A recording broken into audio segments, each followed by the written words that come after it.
Welcome back for once another Weather at a Glance video. In today's forecast, we're going to be going over what you can expect to see for your spring this season. So we're going to be going over our spring forecast for the 2022 spring season, all coming up in just a bit.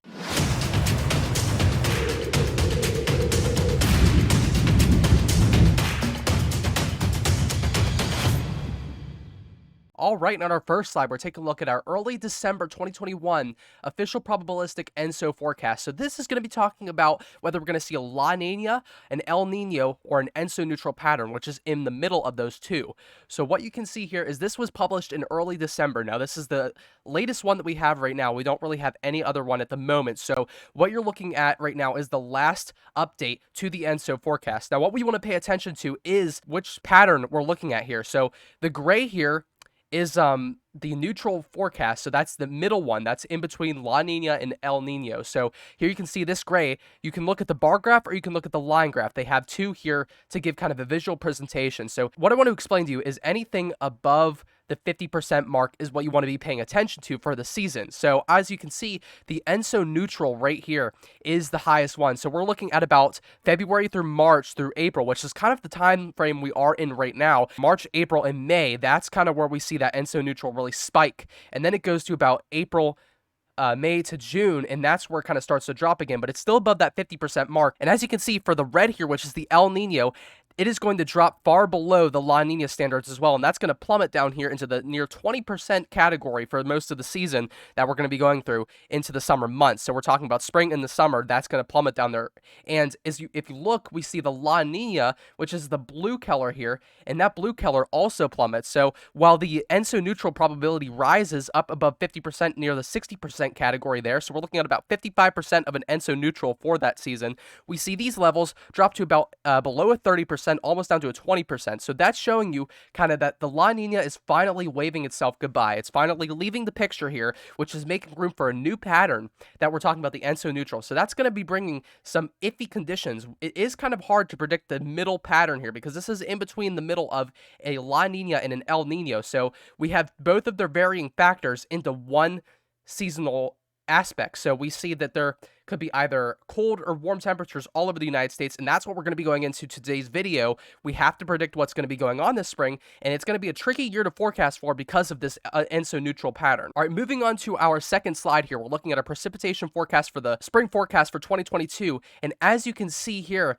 we have some different varying conditions here. So first thing we're going to take a look at is that slightly above average precipitation for the areas of the upper Midwest into the Great Lakes region. And this right here is only slightly above average here, but as you can see, this includes North Dakota, portions of South Dakota, portions of Minnesota, Wisconsin, Michigan, Illinois, Indiana, Iowa, and Missouri. So all of these areas can expect some slightly above average precipitation according to the historically recorded data for ENSO neutral years. So we're looking at previous data from other recorded years, and this is kind of a common region where we see slightly above average precipitation. Not heavily above average precipitation, so it's not really going to be noticeable, but according to the levels, it's going to be slightly above average. So let's say if you see typically about 50 inches of precipitation for the spring season, here, what you can expect to see is maybe 51 to 52 inches of precipitation. So it's very slightly above average. It's very slight in change, but it's not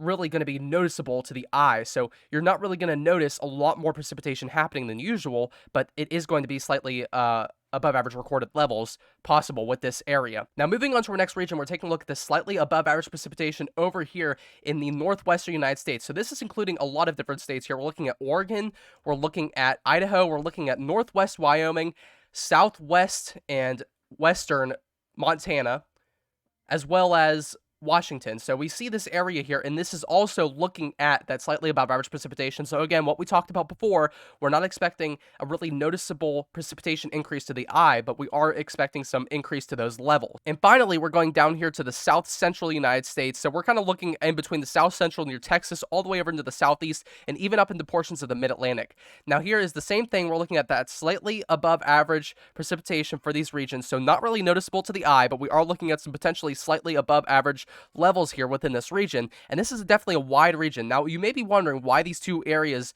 near the St. Louis area are not connected, and that is because of historical data showing that this area generally has the jet stream over top of it, the polar jet stream, and that kind of reduces the precipitation value. So while we do see lots of low pressure systems trekking along this line here, we can either see some dry patterns come in too whenever the jet stream dips farther south into this little region down here. That would keep things dry up here with a trough, and then we'd also see if the jet stream were to trek upwards above this region, then that would keep things dry here as well because of a ridge. So we have a lot of varying factors for the St. Louis area. That's in between here. This is southern Illinois, about the Missouri area, and southern Indiana. So all these areas, you may be wondering why these two areas aren't connected. That is just because of historical data, and we're just trying to stay safe and follow the historical data so we don't really predict anything that might not usually happen with this type of pattern. All right, now moving on, we're going to be taking a look at the Seattle area. So this very far portion of western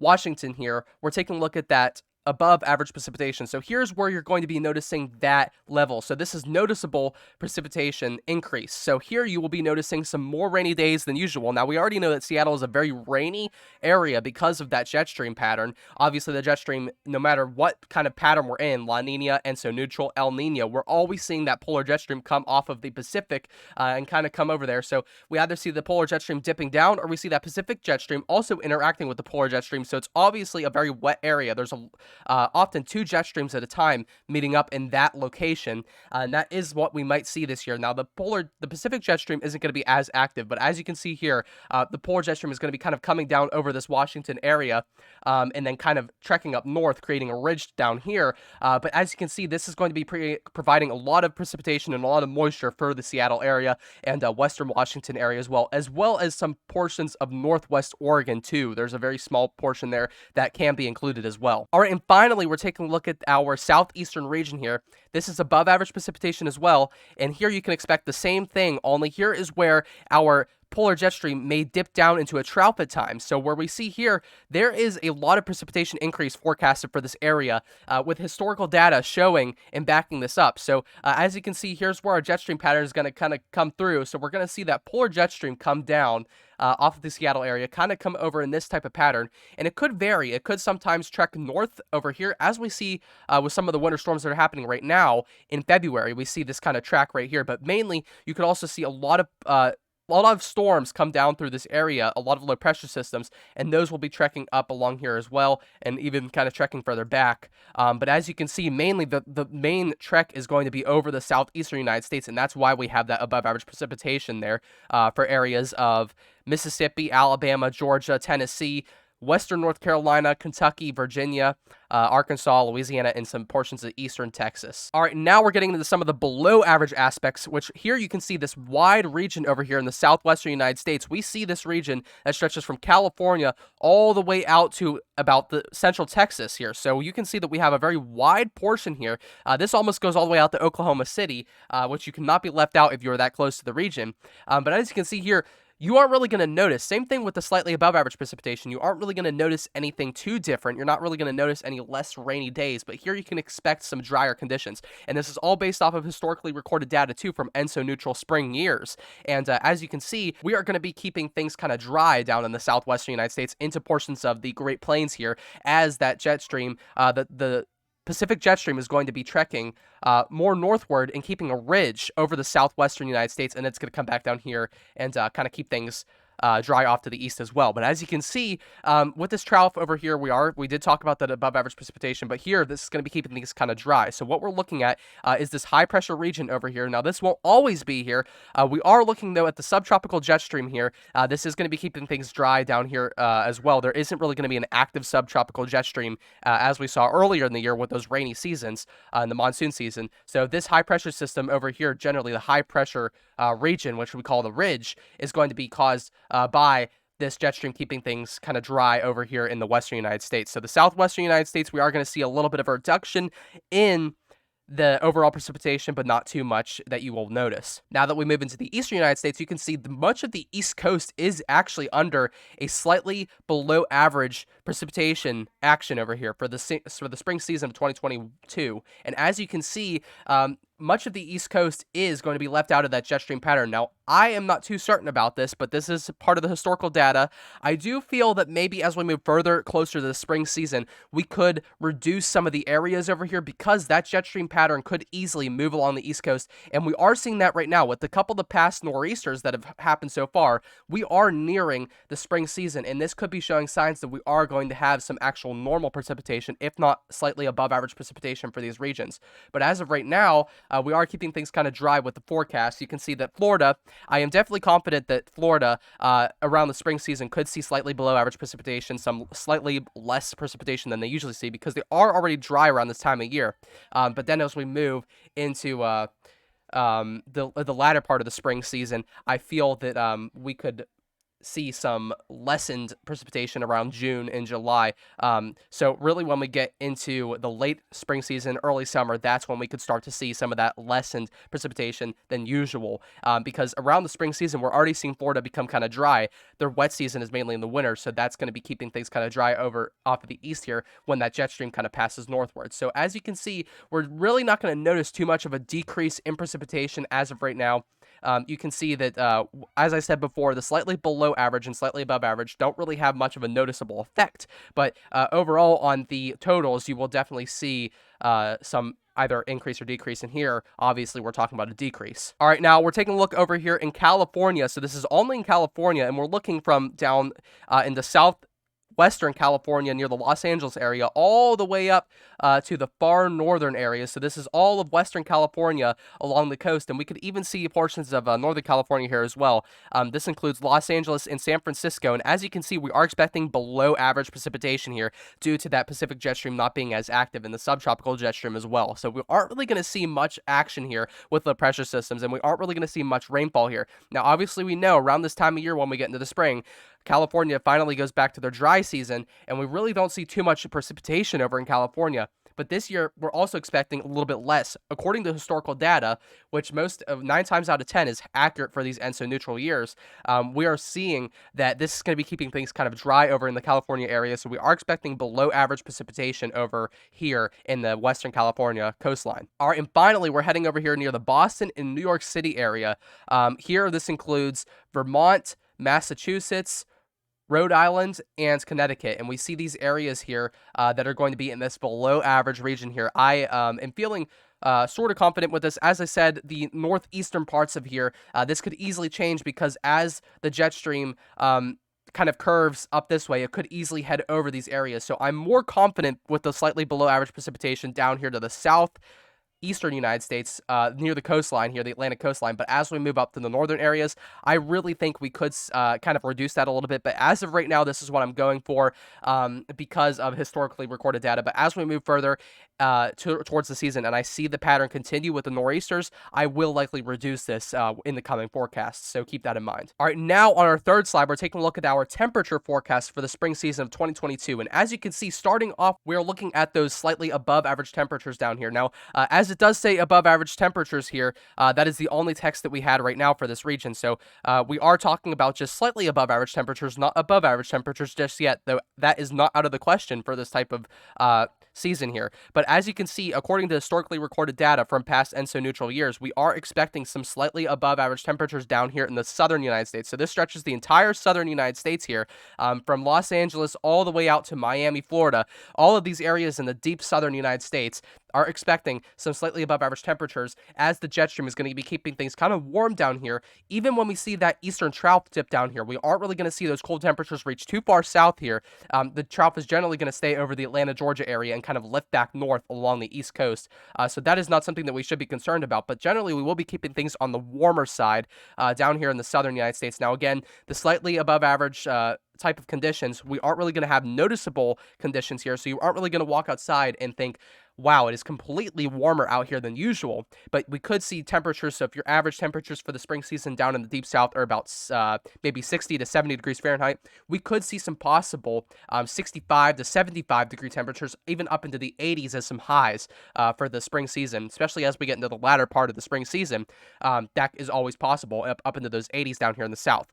Now, mainly what we're keeping an eye on right now is just the fact that we're going to keep these things kind of slightly above average and not above average as of right now. though that is not out of the question as we move forward for some of these areas in the southern United States. Now, as we make our way into the below average spectrum here of the forecast, we are going to be looking at this slightly below average region. Now, I know what everybody's thinking already. This is a huge region for the northern United States, but with this type of season, we usually see very cold temperatures for the northern hemisphere. And this is going to be showing you that much of the northern United States, the entire northern United States here, is going to be engulfed by this cold air. Now, mainly right now, this is only slightly below average, so you're not really going to, again, in this region, you're not going to notice too much of a change. But here, there will be some colder temperatures according to historically recorded data that we have reviewed of the past ENSO years. You can see that we have slightly colder temperatures for much of this area, especially in the northeast here, where this jet stream is going to be dipping down with that trough. Where that trough comes down, there's definitely going to be colder temperatures. And as you can see here, for much of these areas, let's list some of the cities here, including Seattle, Great Falls, near the Portland, Oregon area, Rapid City, Omaha, St. Louis, Washington, New York City, and Boston. All those areas are going to be included in this potential slightly below average temperatures for the season, and this stretches down to the mid-Atlantic near the Virginia Beach area, all the way down there. So you can definitely see that we are experiencing some colder temperatures down here into the south. Now, this is going to play a very important role in our severe weather in the Tennessee Valley area, and we will be getting into that on the next slide. But right now, this cold air is going to be playing a very important factor in our severe weather season, so stay tuned for that. Now, as we move into our final category here, which is the below average temperatures, this is where you're going to be having a more noticeable effect on those cold temperatures. So we are including much of the north central United States, the northern Great Plains here, all the way into the Great Lakes region. We are including the cities of Fargo and Chicago. So as you can see here, this is where you're going to notice those temperatures, a great decrease in the temperature. So we could be talking about often 10 to 20 degrees below average temperature. So normally if around this season you're seeing about 40 to 50 degree temperatures as your springtime temperatures, especially in the central time of the spring season. So we're talking about maybe April. You're going to be seeing those type of conditions. We could be talking about some lessened temperatures, so maybe about 30 to 40, even down into 20 and 30 degree temperatures at times, especially when those cold fronts come through. Now, those Arctic temps are still not going to go away once it becomes spring. So meteorological spring starts on March 1st, as much of you know, and that doesn't mean right then, that day, there's going to be a shift in temperatures. We are still going to see those cold temperatures, even down into the negatives at times. That is still possible in the early parts of the spring as we have those Arctic cold fronts come through. As you know, negatives have been very common in areas near north of Fargo, up in these northern Minnesota and northern Dakota areas up here, northern North Dakota. Those areas have been seeing a lot of negatives, and that still is possible in the early spring months. So keep that in mind. We're not yet done with those cold temperatures. And as you know, today is Groundhog Day, and whether you believe in it or not, we did see that Punxsutawney Phil said that there is going to be 6 more weeks of winter, and I can definitely agree with that. There might as well be 6 to 8 more weeks of winter because of those colder temperatures that are going to be making their way into the northern hemisphere.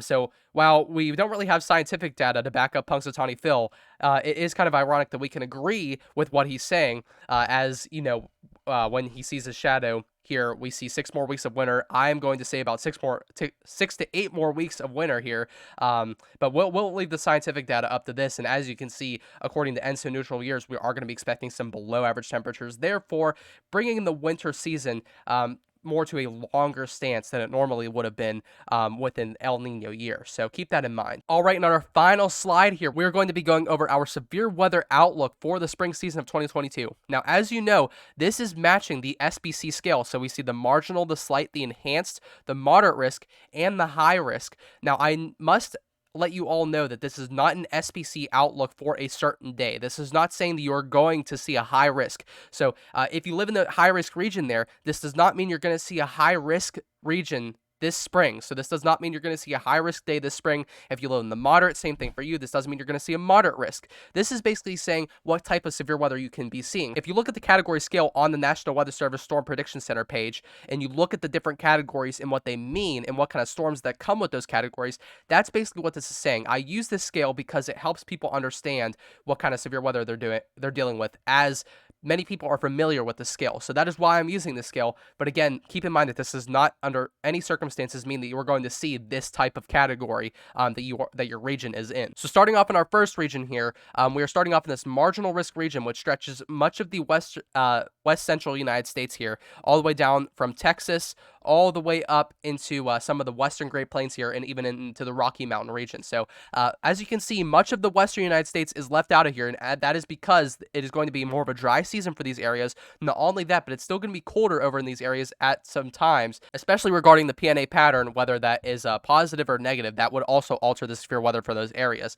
But as you can see right now, we're keeping things kind of dry and cold in the western United States, and overall in this time of year, we really don't see much of severe weather for any of these regions, as moisture is in a lack for much of the western United States. But starting off here, we're starting off in this marginal risk region here, and there's also a marginal risk region up here in the far northeast here.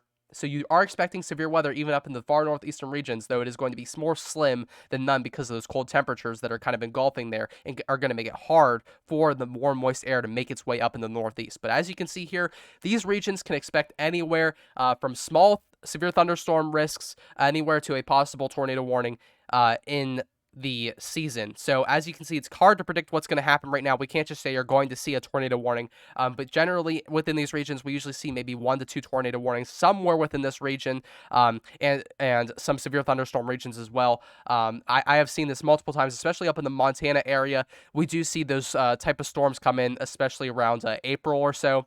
So that is definitely a possibility with this. So this stretches east of Denver, Colorado. This includes Great Falls, Montana, anything east of the mountains. As these low pressure systems undergo cyclogenesis, and we see those very strong storm systems come through, especially around the Colorado area, where we see least cyclogenesis happen with those supercells. That is always possible. We see some of those tornadoes come through in the Colorado area, but mainly we're not really talking about tornadic storms for this region. We're just talking about severe thunderstorms. So we're not really talking about tornadic activity for these marginal risk regions here, especially up in the northeast United States. That's not really a concern because of the wind shear, the lack of wind shear up in these areas. But there is a possibility for some severe thunderstorms this season, and that is not out of the question. Now, moving on into our slight risk region. This is east of Rapid City, South Dakota, and as you can see, this stretches down into Texas. And this region here, including the portions of the Northeast and Mid-Atlantic here also, these areas can expect some greater severe weather than the marginal risk region. So this includes Boston, New York City, and Washington, D.C., which is right on the enhanced risk region as well, the line there. But here you can see you are going to be seeing some severe thunderstorm warnings in this region for sure.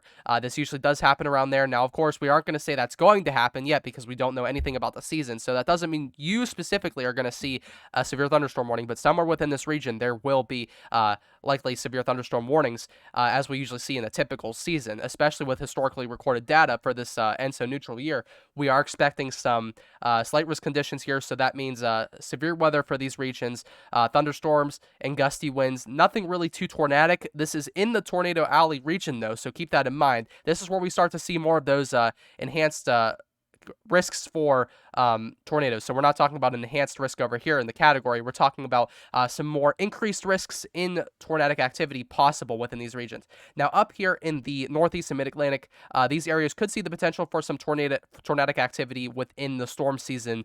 But early in the spring, these areas over here, our tornado season does not start until about June. So I wouldn't worry too much about tornadic activity over here per se. But we are just going to focus on some potential for some severe thunderstorm warnings. Now, we aren't talking about anything starting off in March. March is a little too early this year, especially with that cold air. But as we see later into about later April, even into later May, as we make our way into the summer months, that is where you're going to start to see that potential. As the warm air, the warm, moist air is able to make its way far enough north to these areas, that cold air is going to help influence with the warm, moist air, and both of those areas are going to cause some intense convection over this area. That is what we see every year, and especially with this type of data that we've seen from the historically recorded data from this type of ENSO neutral year, we could see some intense cold air come down, and that's going to be helping influence that severe weather over there. So do keep that in mind. All right, now making our way over to the enhanced risk. This is our very large risk. This is the largest risk on the scale, and as you can see, this stretches through much of the Tornado Alley, all the way up into the Great Lakes region. As you know, we do see some good severe weather up here in the Great Lakes region, so we definitely do see some stronger storms around this time of year for that specific portion there. But as you can see, including Miami as well. So we're looking at all of these regions down here. We're looking at potential down here in southern Florida for the enhanced risk. And then we see all of Tornado Alley here, pretty much all of Tornado Alley, and up into the Great Lakes, we see all of this area, including the mid-Atlantic. So all these areas going to have warm, moist air set up. And why, the reason why this stretches all the way up far north up here and not over into the northeast is because this area is what I like to call the advecting zone. So advection,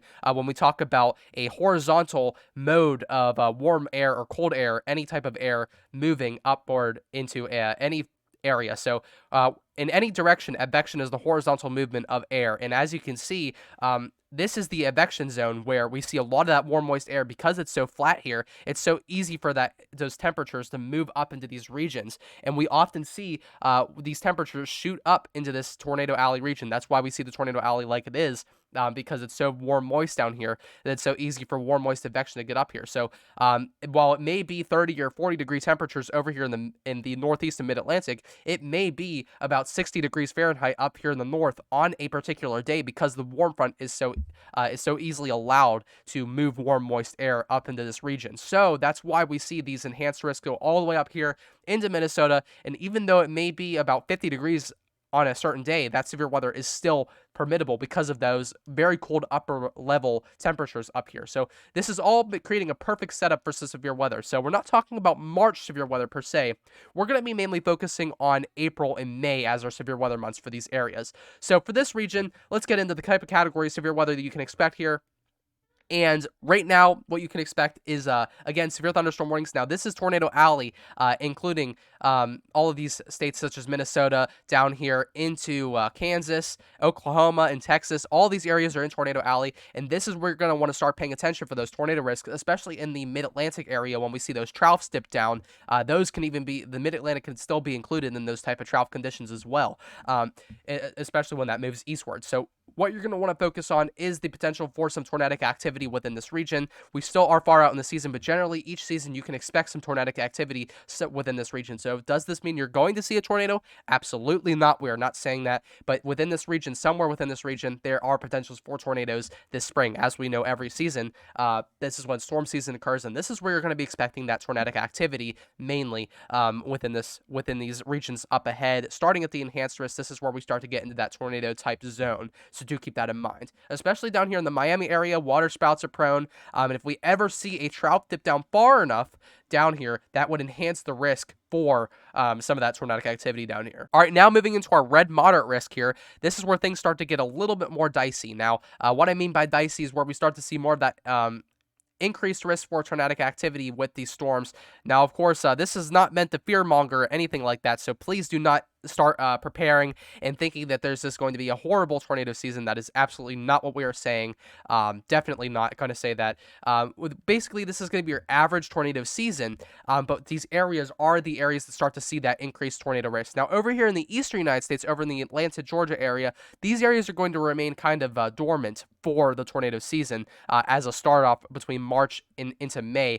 Maybe about in the later months into summer, that's when we can start to expect their awakening in the tornado months in the tornado season. But here, including St. Louis, the Chicago area even, and down into Oklahoma City and Dallas, Texas, all of these areas, even including the McAllen area down in Texas, all of these areas do have the potential to see some tornadic activity with that warm, moist air and the trough coming down with that cold air. This is the perfect setup over this region, and that's why we have this located here, is because of that type of setup that we see. So this is where we're going to want to be paying attention to the potential for some tornadic activity, some strong storms, some strong severe storms that could be moving through over here. Especially, we're going to be expecting more of a linear storm mode rather than single-celled thunderstorms. Those single-celled thunderstorms are not out of the question. So basically what that means is we're going to have a low setup somewhere like this up here in the northern United States, and then we're going to have our cold front stretch down over these regions, and that will bring kind of a linear storm mode and storms up here. Storm systems down here into the southeastern United States. That is all possible with this type of event. All right, now moving into our final region, which is the high-risk region here, which is going to be having the most intense severe weather out of all the regions. This includes your typical severe weather regions in the Dixie Alley here. So we include Louisiana, Arkansas, southeastern Missouri, southwestern Kentucky, western Tennessee, Alabama, Georgia, and Florida. So some portions of the Florida Panhandle there as well. These are your typical severe weather seasons. And up here in these northern regions, in the Tennessee area, in the Tennessee Valley area, that's where we are mainly expecting the worst of the severe weather this season at the moment, because we see this cold air coming down, and then we see that warm, moist air the warm, moist air advection. And right in this region here, so right in this region, right here in the Tennessee Valley area, even into near the Mississippi River Valley, those areas are expecting some of the, as of right now, we are expecting this to be our main target area for severe weather, as this is where the main interaction zone is going to be. So we see that perfect trough come down, and then we see that cold air moving down from the north and that warm air advection from the south. And this is really our hot spot for severe weather this year, according to past data. This is where we're going to be mainly wanting to be focusing for that severe weather this season. So if you do live in these regions, you do not need to panic. Just know that there may be a little bit of increased severe weather this year. As you know, your spring seasons are already filled with severe weather. You know that that's what happens in the south. That's a typical thing. We see thunderstorms. We see the potential for some tornado warnings each season that happens down here in the Dixie Alley. But I'm just giving you a heads up. This could be another severe weather year, so do keep that in mind. There's nothing going to be too intense here, just your typical severe weather season with some increased activity possible due to the conditions over this portion of the United States. What you can expect to experience in this high-risk region is generally linear storm modes, but we could see multiple tornadoes and even some potential for some larger scale events. And basically anything, really we could see some hail, some damaging winds. This is all possible within this region this season. So again, we're not going to get too into detail because it's still far out, and it's really hard to predict what type of severe weather you will be experiencing this far out in the season. But we generally have an idea as of right now what you can expect, and that is what we're expecting at this moment for you all down there. I want to thank you all so much for watching today's video. I would ask you consider subscribing for more U.S. forecasts free of charge, and I would ask you consider following the Weather at a Glance official Facebook page for more inside information and complimentary personal forecasts when you message me on my Facebook page. Again, I want to thank you all for watching, and I'll see you in the next video.